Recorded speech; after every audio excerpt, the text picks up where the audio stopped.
Okay, gee. So that was it, and I hope everyone has got this. Everyone has Yes, got this. ma'am. Very Yes, good. ma'am. Okay, fine. So after reading these numericals, that population of the city, Atlantis city, on March 30th, 2012, they have given a population of, and they have notified their date also, like this. Okay, and they have notified a date also, that on 30th March 2012 the population was 183,000, right? Yes, ma'am. Okay, very good. So this is the population. So the next term in this question is, they say that the number of active cases of tuberculosis. What are these? The number of new active cases. Whenever this comes as new, you should be alarmed that this is something related with your incidence. Incidents. I'm not writing it in complete. You can always write it down as new cases. So the new cases, active cases of tuberculosis, and now see another catch in this is that this is between one January 1 and June 30th, right? What is that time? Six months time period. So how many new cases?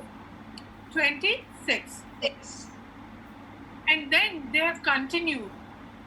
The author said that number of active tuberculosis according to the city register on June 30th is, this means at the end of the June, on 30th June 2012, the city register says that the total number of tuberculosis cases are 264. 264.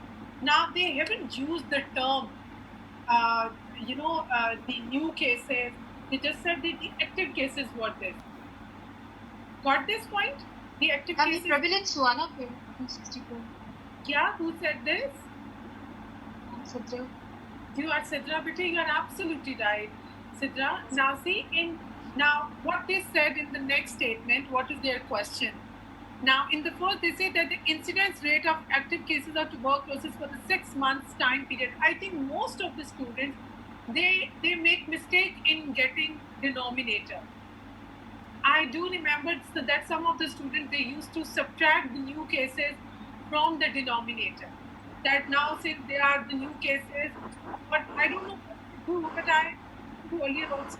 Then stays and incidence or the type of the proportion, and just take out our total population to the bottom. That will give us 133,000, and the new cases that they said themselves, they are 26 multiplied by, I told you that in foreign books they choose bigger multipliers. 100,000. 100,000, absolutely right. So what is the answer? Then the answer is 14 per 100,000 population. 14 per 100,000. Absolutely, 14 per 100,000. Please, you can write it up in detail with you per 100,000, right? So that is your incidence, and the question, you can always pick up your, the correct option from the options that they have given. And for prevalence, what we will write down? 220. Ma'am, this is point prevalence, right? This is going to be which prevalence, between what they have said in the prevalence rate of active tuberculosis as of June 30, 2012 was how many? Yeah, the total number of cases on June 30th. Absolutely, that would be your point prevalence. Okay, absolutely. So, and we know that we have been given this number, that on 30th June 2012, the total active number of cases were 264, isn't it? So what we will take, 264 is already written, so 183 is the population with us. And what's the answer? I think it's 144 per 100,000 something, isn't it, Marie? Yes, ma'am. Awesome. So that is your F.